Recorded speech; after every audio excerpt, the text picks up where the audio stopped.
آزادی اس وقت تک مکمل نہیں ہو سکتی، یہ چیز مل نہیں سکتی جب تک مسلم چلیں گے. اور فرماتے ہیں اور اگر سکھوں جیسی لڑنے اور جنگ کرنے والی قوم بھی.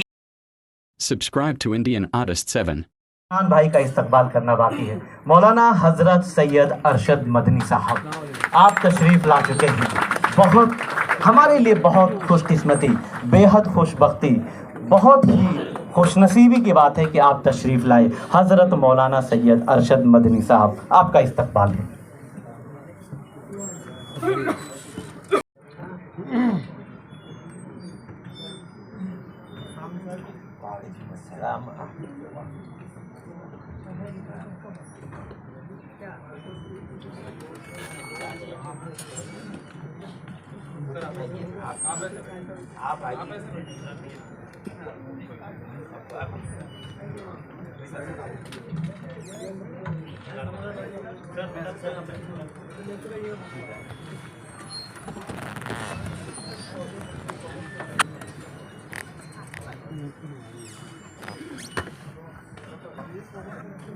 جیسا کہ میں نے کہا کہ حضرت مولانا سید ارشد مدنی صاحب کی شخصیت آپ نے حال فی الحال میں نہیں دیکھا ہوگا. ایک پروگرام ٹی وی پر آتا ہے، میں نام لینا مناسب نہیں سمجھتا.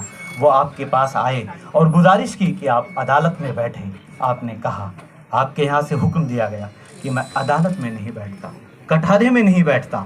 اگر میری شخصیت ایسی ہے تو مجھے ضرور کٹہرے میں بٹھایا جائے، لیکن میری شخصیت ایسی نہیں ہے. یہ ہے حضرت مولانا سید ارشد مدنی صاحب کی طاقت. حضرت مولانا سید ارشد مدنی صاحب کی آواز جو ہے وہ پوری دنیا میں سنی جاتی ہے. آپ ابھی کئی ملک کے دوروں پر تھے اور 3-4 دن قبل ہی آپ ہندوستان تشریف لائے ہیں.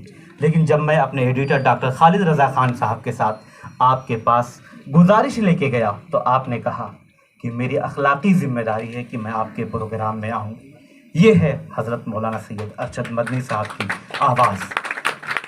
میں بہرحال ہمارے کئی اہم مہمانان جگدمبکا پال صاحب، عمران پرتاپ گڑھی صاحب، میں نے اعلان کر دیا تھا کہ عمران صاحب کی تقریر ہونے جا رہی ہے کیونکہ آپ ان کو سننے کے لیے بے قرار تھے. لیکن تو آپ نے کہا کہ میں بیٹھوں گا، میں سنوں گا اور حضرت مولانا سید ارشد مدنی صاحب کی تقریر ہوگی. آپ کی عمر کو دیکھتے ہوئے میں بس آپ سے گزارش کروں گا کہ حضرت جہاں بیٹھے ہیں وہیں سے آپ کی تقریر ہوگی، کیونکہ آپ دیکھ رہے ہیں کہ حضرت کتنی پریشانی کے بعد ہمارے اس پروگرام میں تشریف لائے ہیں. بہت بہت شکر گزار ہیں بھارت ایکسپریس اردو کی طرف سے، Bharat express news network کی طرف سے، سی ایم ڈی چیئرمین اور editor in chief Upendra Rai صاحب کی طرف سے، اور اپنے گروپ مینیجنگ ایڈیٹر جناب رادھے شیام رائے کی طرف سے بھی ہم شکریہ ادا کرتے ہیں. پہلے اپنی ٹیم سے گزارش کریں گے کہ حضرت کی خدمت میں ایک مومنٹو وہیں پر بیٹھے بیٹھے پیش کر دیا جائے اور آپ کا استقبال کر لیا جائے. پھر حضرت کی تقریر ہوگی، حضرت کا خطاب ہوگا. ہم اپنے مہمانان سے گزارش کریں گے کہ پلیز اگر تھوڑی سی تاخیر ہو تو اس کے لیے ہم معذرت چاہتے ہیں. مجھے معاف کر دیجئے گا کہ آپ کا وقت تھوڑا سا میں لے رہا ہوں، لیکن جو پہلے کے پروگرام تھے ہمارے وہ تھوڑا سا. اب بلا کسی تاخیر کے میں حضرت مولانا سید ارشد مدنی صاحب سے گزارش کروں گا، صدر جمعیت علماء ہند سے، کہ آپ وہیں سے اپنے خطاب کا آغاز کریں. بہت بہت ممنون ہیں، بے حد مشکور ہیں آپ کے.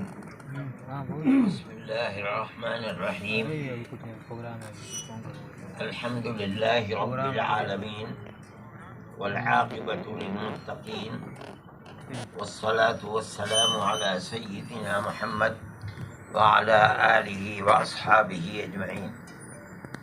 اما بعد، میں عمران پرتاپ گڑھی صاحب داہنی طرف بیٹھے ہیں، بائیں طرف جناب بیٹھے ہوئے ہیں.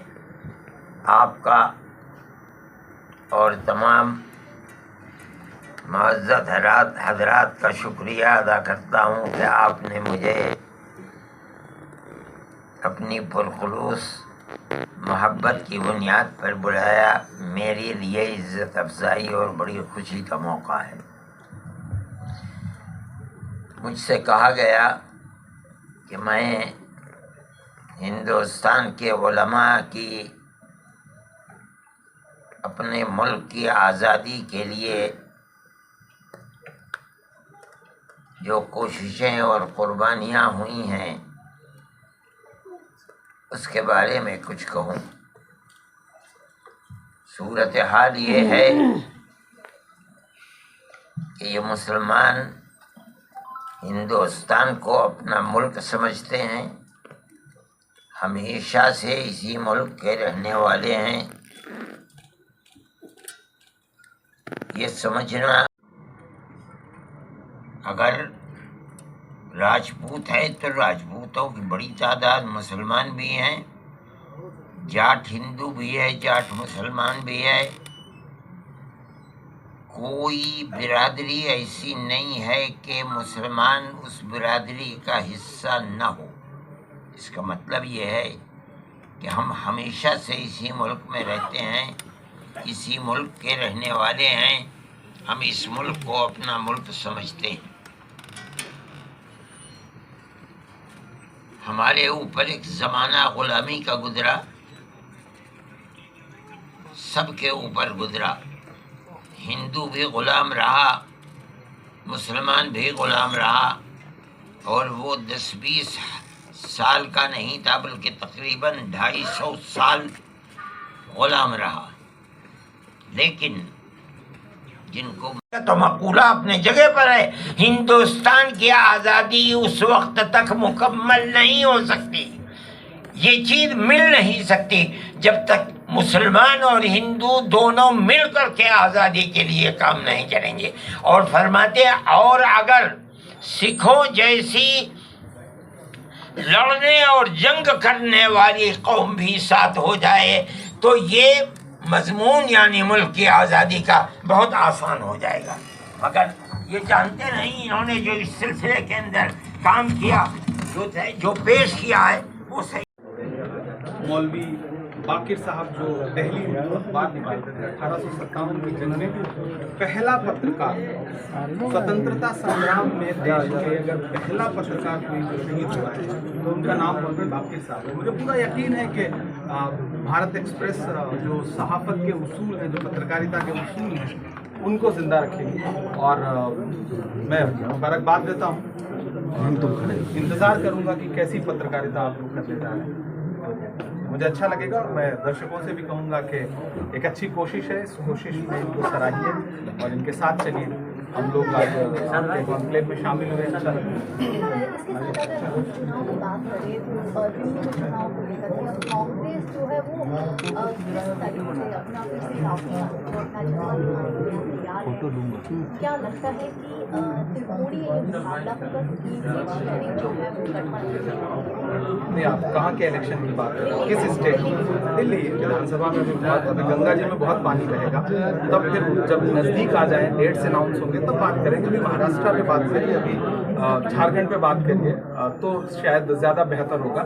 ابھی وقت ہے دلی کے الیکشن میں، اور دلی 2025 میں ہے، دلی دور ہے۔ لیکن گنگا کی بات میں یمنا میں جو ہے کانگریس عام آدمی سے سر نہیں ملا رہی ہے، وہ بھی اب پردوشن کے معاملے میں بھاجپا کے سامنے نہیں۔ ہم مدعوں پر لڑتے ہیں۔ ہم بھارتیہ جنتا پارٹی گنگا صفائی کی بات کرتی تھی، کروڑوں روپے ڈکار کے لوگ گنگا آج تک صاف نہیں۔ ماں گنگا کو چاہنے ماننے والے لوگ آج بھی گنگا کی صفائی کے لیے سنگرش کر رچ کلچر۔ جیسا میں نے کہا کہ اتنے پیار سے مجھے بلایا گیا، اتنی نوازت دی گئی، مجھے اتنا سمان دیا گیا that I just could not refuse. Good luck to everyone, good luck to you. I hope God helps us all. Thank you.